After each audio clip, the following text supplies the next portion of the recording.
What's on, where and when. It's the Talk of Nelson. Talk Nelson Radio. Sport.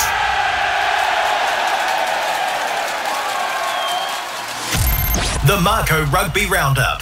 Welcome to episode 5 of the Mako Rugby Roundup podcast, where we find out who the fanatics are when it comes to all things rugby in the top of the south. I'm Chris Butler and my co-host, rugby connoisseur, Mr. Les Edwards. Welcome back, mate. Yes, hello, Chris, and I like the sound of that, rugby connoisseur. Look, a lot went on this week in the world of rugby, especially at New Zealand rugby. I mean, what is going on there? Have they got a public relations department or not? I'm really not sure. As we go to air now, we still don't know who the coaches are, who the players are going to South Africa. It's a bit of a schmozzle, but we'll talk more about that later. I'm fired up, Les. I'm fired up, so we'll talk about that a bit Nice, later. Wonderful. In today's podcast, we're going to be talking college rugby, senior men's. Also, our very special guest, Quentin MacDonald, coach of Central, who won the Stuffed Tasman Trophy, and of course a Mako player, so fantastic to have him on the show. Also, yes, the All Black debacle. We will dissect it.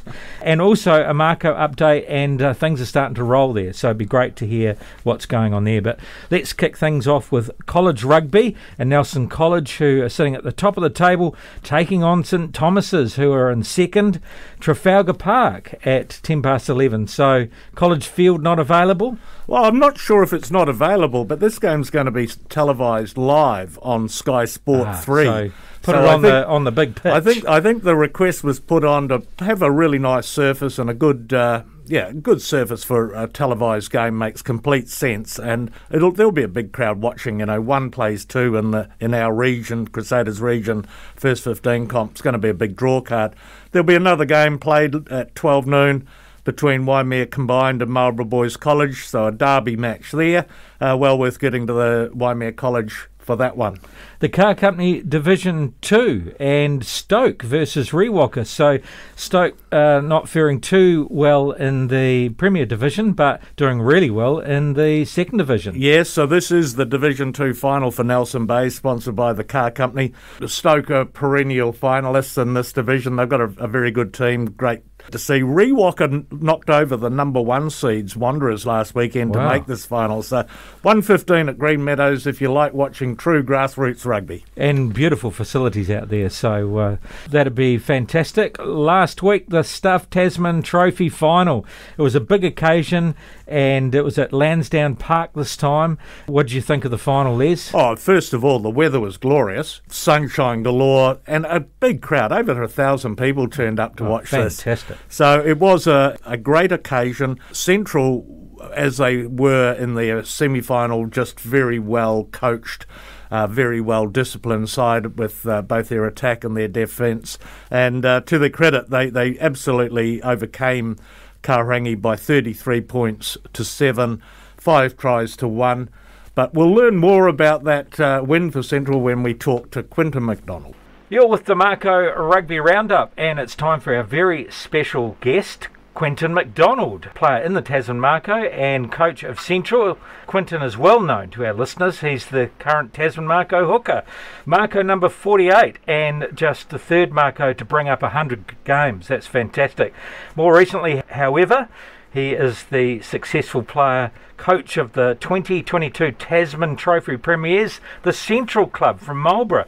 And firstly, Quentin, congratulations on the Tasman Trophy Premiership. It's a fantastic result. How special is that for you to achieve that? Sure, everyone. Yeah, thanks for having me. It was a nice introduction. It was an awesome achievement for our Central Rugby Club to, even for the Marlborough region, it's been nearly 8-9 years since the Marlborough team had won it. So to slice a little bit of history for our club was awesome, and we'll take that for a long time. Yeah, so it was Waitoi that won it in 2014, but they won it as top of the table in round and robin. You actually got through the playoff series to win this trophy, so very, very special. But Quentin, I watched you lose to Karangi in round 3 in Motueka. And what I observed thereafter was a real steady improvement for both your defence and attack So basically, mate, what went on inside your team, forwards and backs, that followed that setback and led to you winning? Yeah, well, that, like you said, I think it was a bit of a fork in the road, kind of, that game. I mean, to be fair, we thought we were travelling not too bad, and then to travel over to Malt, we thought we were in a good space, but we probably, like you said, we weren't nailing things, but it probably showed in that performance. We definitely didn't play our best, and obviously to lose over there where we thought we were in for a good shot was pretty disappointing. But I mean, that was kind of set the tone for the rest of the season, so that was always just something we could dwell back on. I mean, like you said, we prided ourselves. We always got a good attack. We always know that, but it was our D in the yesteryear that's kind of let us down. So we just thought if we'd work on that D, if we can, obviously rugby, you don't want to let too many points in. If we can keep the points to a minimum, then we'd be in good stead. So, I mean, and from there we just took off, I think. Yeah, I think your defence was amazing, so well connected and aligned. I obviously watched the semi-final against Marist, and they'd enter into your territory 5-7 times, but could not score. Went away with 3-pointers, and that really set that win up, didn't it? The defence that day. Yeah, it did. I mean, we had a couple of good defensive efforts. I mean, during the year we didn't leak too many points, and then when we did get tested, like you said, against Marist, both times in Nelson and in Blenheim, we come up with some good D and some good turnovers. But yeah, like you said, we had a real good team that was they just wanted to, they enjoyed that kind of thing. I mean, led by Braden Stewart, Okafi, he was our catalyst behind all that. He's a tough little bugger. So, I mean, rugby's one of those things. If you've seen your mate go make a tackle, then you obviously follow that. And we had 15 boys at a time that wanted to, really commit to that side of the ball, which was for club rugby, you don't get that too often, but I mean, like you said, you could kind of see the rewards towards the end of it. Your set piece was also very strong, scrums, and your lineouts, your Twin Towers and Jack Powell and Matt McCormick, really vital, and including a lineout steal in the last play against Marist to get you into that final. So you're obviously the coach, so how much time did you spend on set piece? Yeah, so we've been building for a couple of years, but like you said, our locks were outstanding this year. You had Matt McCormick, he was the tight head lock, and old Jack Powell, the 2-metre Peter that just popped out of nowhere. So, I mean, when you got two classy locks like that, and our Lucy's were real good as well. So it just made it that much easier, especially in club rugby. We thought, if we're going to go anywhere, we need a good set piece. I mean, our scrum at the start, we had my brother Jesse MacDonald, ex-Tasman hooker. He was playing tight head prop the whole season because we had no props at the start. And he was outstanding. He was our forward of the year, and he carried a lot of burden. I mean, he's only 100 kilos, but there's not too many scrums where we went back, which makes life easier. And then especially, line out is we did pride ourselves on our line out and our line out drive. But like you said, to get that steal is something that we worked on quite hard as well. Our defensive line out, we didn't want to give the opposition too much clean ball. So. And I think there was a bit of a gamble, especially going for it with Maris's drive, and we had a crack and managed to get it, especially in that semi-final. Yeah, no, it was an outstanding play. Just the last thing about the final, you had 1,000+ people there, Quentin. That must have been an amazing experience to have that crowd cheering you on. And there were a lot of Kahurangi fans too, let's not get that wrong, but your crowd was awesome. Yeah, it was. I think obviously a sunny day is always going to attract some fans, and you kind of during the week we just kind of did our thing.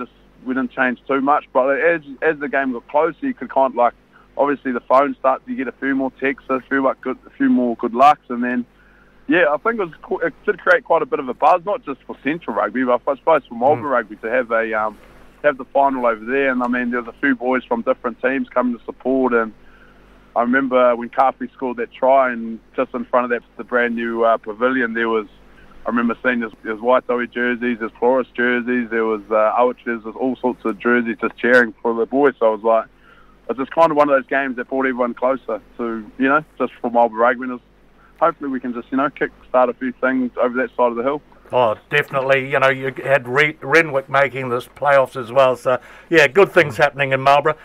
I want to get back to you as a Tasman Mako player. You joined us as an 18-year-old in 2007, right? You were just a pup. Yeah. And you've had some amazing coaches. You know, firstly you were coached by Dennis Brown, and then you were coached by Todd Blackadder, and then Kieran Kane in 2009, and he was joined by Leon MacDonald in 2010. So your relationship with KK, of course, going back to Marlborough Boys College days. So I guess what I'm really interested in knowing what those early years were like under those coaches. Yeah, it's funny. Like you said, I have been around a while, but it even goes even further than that. I mean, I was kind of, when Tasman was just forming, it was kind of my last year of school. And obviously, around that now, some Albury area, we didn't have a professional team at that time. Then you'd have to look over, you'd have to go to the Canterbury's, Otago's to try and make it. But, I mean, I got pretty lucky. It was my last year of school was 06, where Tasman that's when they kick-started everything. So I got lucky. I didn't have to go anywhere. So I love being able to stay in the region, be able to play club rugby, and then have a chance to make professional. But like you said, I've been pretty much through most of all the coaches. I mean, Brownie he got me in the academy, got me in all, he was the first guy there, but he was he'd been around the while. He was a top man. He was a hard bugger. He'd done Marlborough for a while, so I'd kind of rub shoulders with him a little bit when I was younger for those age grade stuff. And then I went to Todd Blackadder, and he was good as well.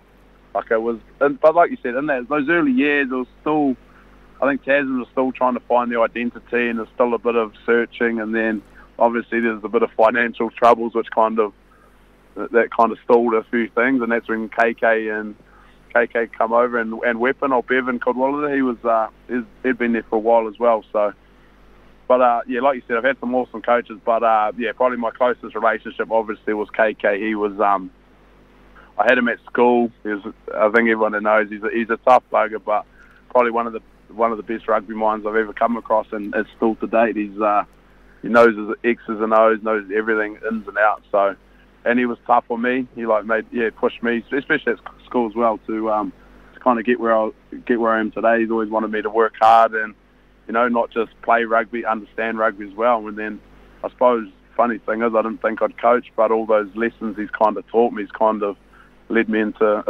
never know, it could be a direction of coaching, so who knows. Well, it sounds like it to me. Exactly. Success in your first gig, man.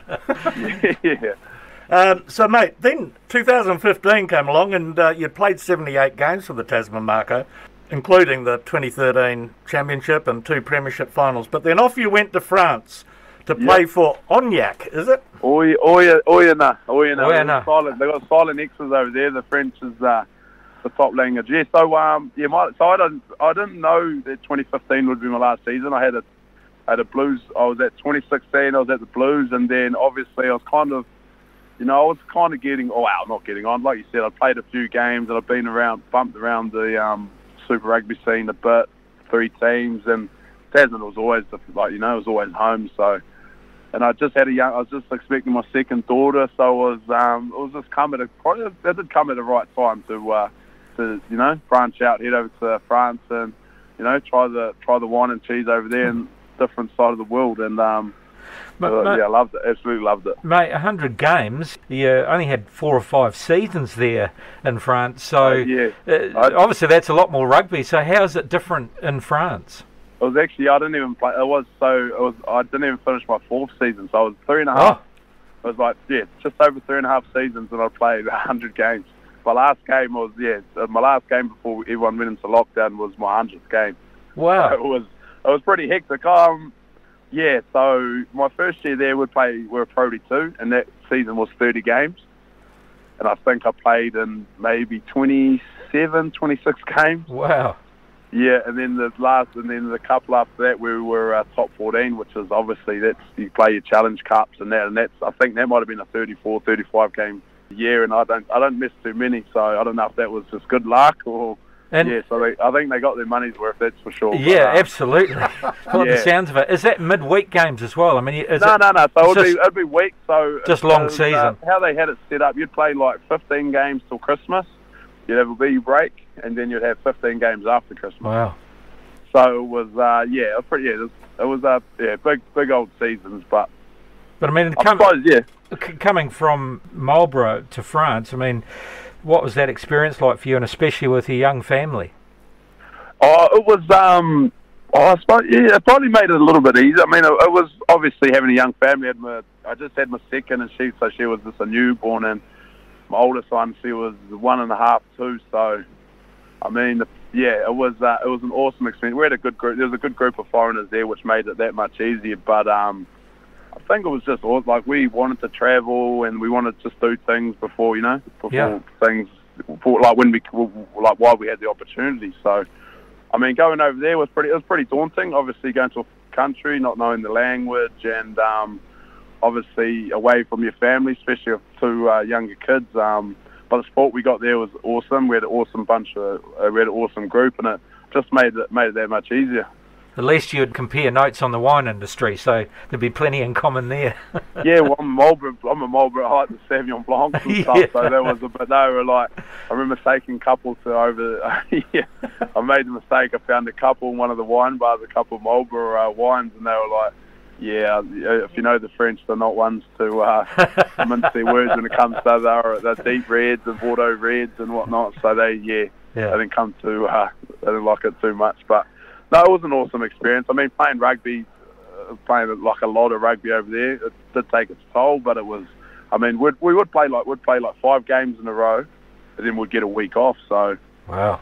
I mean, and over there, obviously, I'm an hour and a half. When you're in Portugal, you're in Spain, you're in all sorts. So that's probably one of the biggest things I miss, especially looking over there now in the UK, and it's like 40 degrees. Yes, that's right. And we're ready for a pre-season game, and I don't know if we'll get over 5 degrees. So it's a bit different.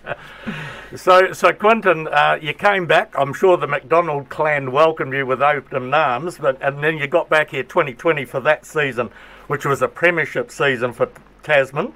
And you played again last year and brought up your 100 games against Waikato in the final. So I'm just interested, any differences, any noticeable changes in the team environment between when you left 2015 and coming back in 2020? Obviously there was, I think we did start to build a good rapport towards those. I mean, obviously we won in 2013, and I think we started to have that added bit of professionalism from that 2014-2015 season. And then, like you said, I mean, I was gone 4 or 5 seasons, and it went just like that.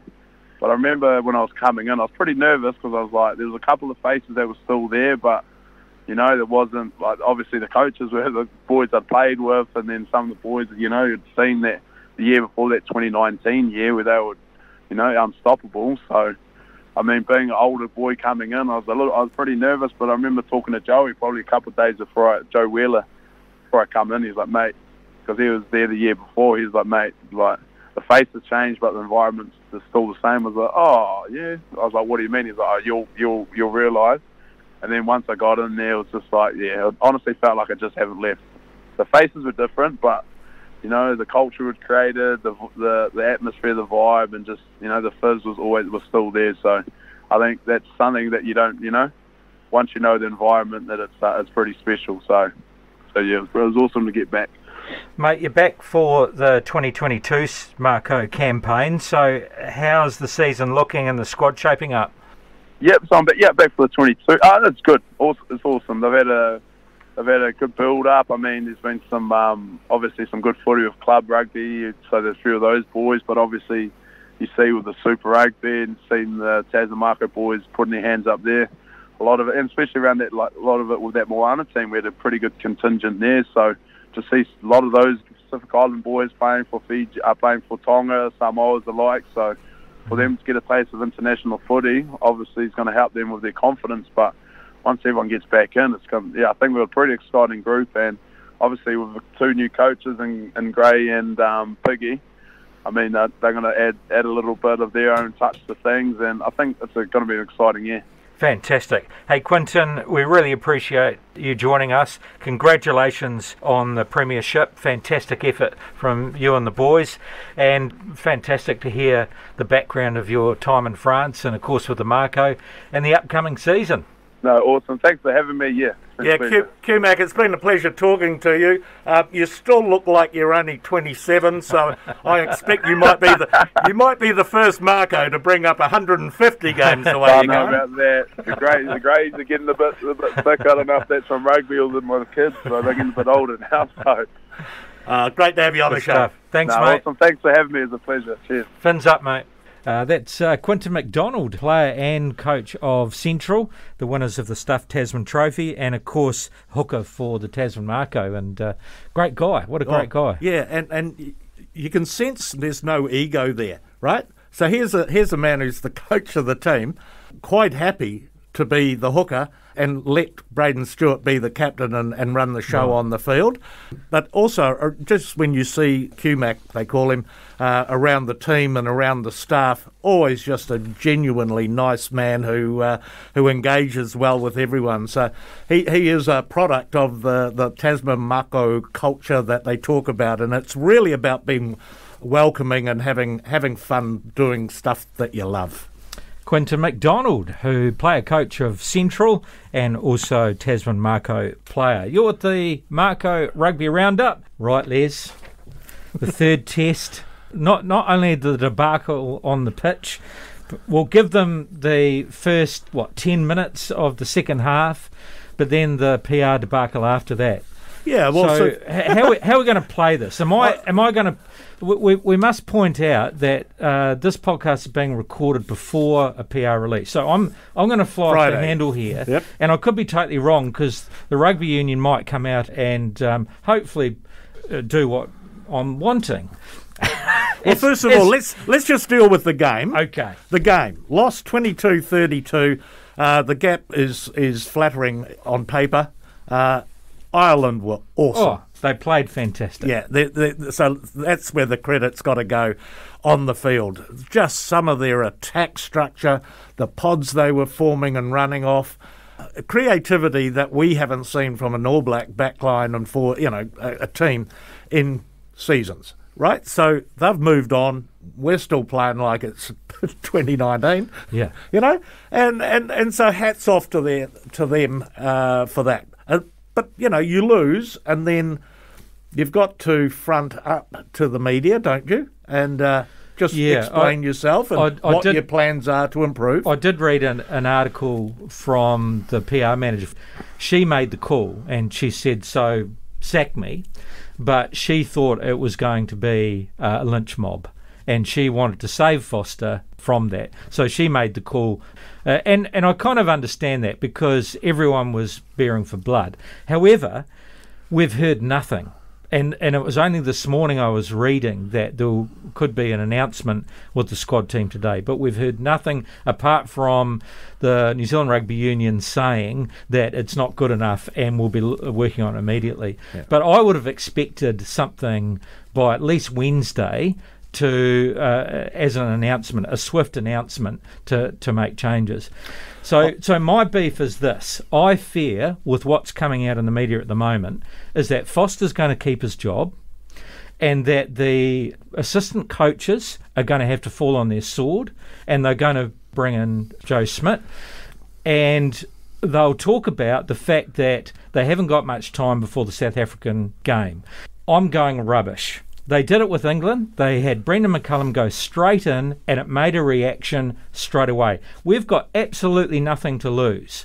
We've got a World Cup next year we've got to be prepared for. I think it's well over 12 months and we could make that change. We need a fresh start. It's not our future where we are. We need to change what we're doing and our coaches. And it needs to be a clean sweep. If we lose in South Africa, so be it, but at least we're starting afresh and we're getting on with it.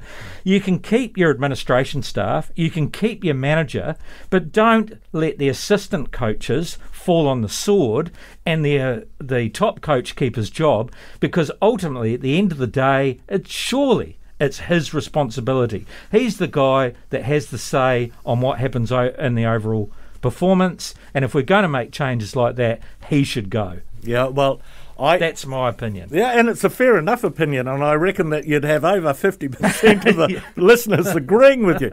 However, let's just remember this. One, poor old Foster not showing up to the media because of a manager and because his CEO threw him under the bus, right, by announcing this review that was supposedly taking place, and then the radio silence for the next 3-4 days. Yeah. That's not Fozzie's fault. No. Okay. But yes, is he the ideal coach or not? I don't know. My second point is that the coaching position right now, with a tour, with the Rugby Championship and then a World Cup around the corner next year, the coaching position is a poison chalice that I don't believe anyone, Scott Robertson, Leon MacDonald, would say, I'm going to give up what I'm currently doing with my super franchises and I'll take over this team.